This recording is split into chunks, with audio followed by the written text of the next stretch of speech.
Hello, my name's Alan and I'm the Director of Horizon Counselling here in Plymouth. And this is the second video that I'm doing in relation to explaining what counselling is, all the different types of counselling, and how you can access those types of services and what you're likely to receive. So today I would like to talk about actually making the call, getting the sort of help that you need.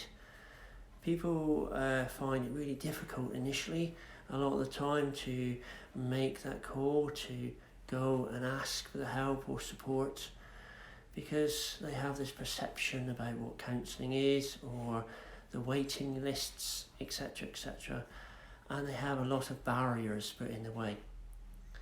One thing I always recommend is that people go and speak to their GPs or local doctors, speak with them.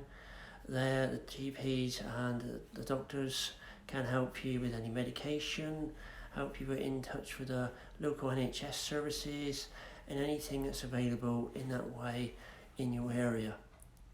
The medication's okay, yes, it helps a great deal of people, yes, there's a different way of dealing with things and a different way of helping lots of people. If you don't want to undertake medication too, that can be alright, and that can be discussed with your doctor at the time, and he or she can then recommend the course of action that's best for you.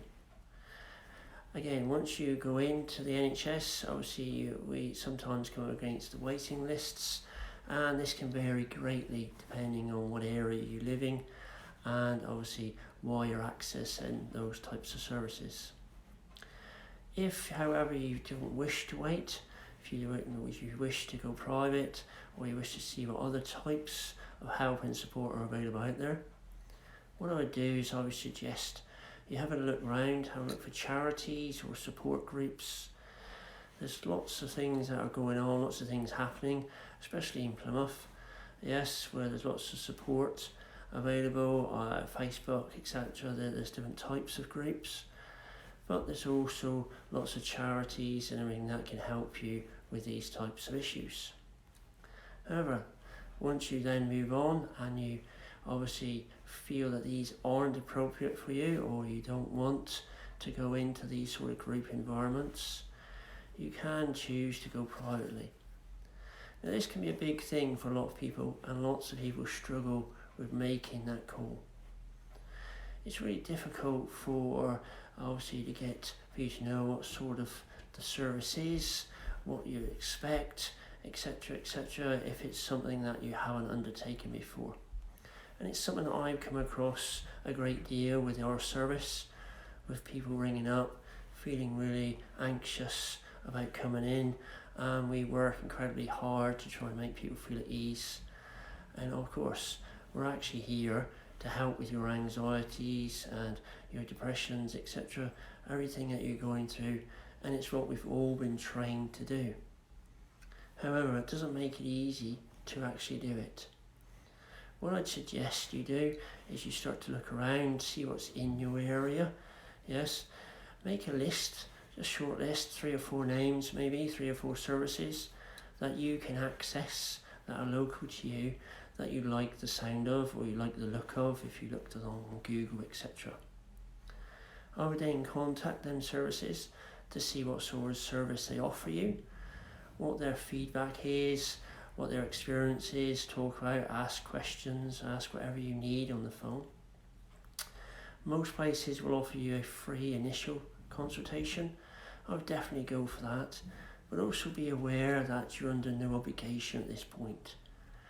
I would suggest you visit a couple, yes, make sure you get used to the person you're with and make sure that you feel comfortable with whoever is sat opposite you when dealing with issues of mental health. So it's really important that you get support at this time. Talking to somebody, talking to a family member or a friend, yes, or even someone in the support group or your peers around you can really help in getting you there. And most services don't mind you bringing someone along initially, yes, to help with that, to help get over your anxieties around making that first point of contact. So if there's anything that we can do, anything you want to ask me, please ask. I can give you some suggestions with specific questions, etc. And we're willing to do that. Just leave a comment and I will get back to you as soon as I can.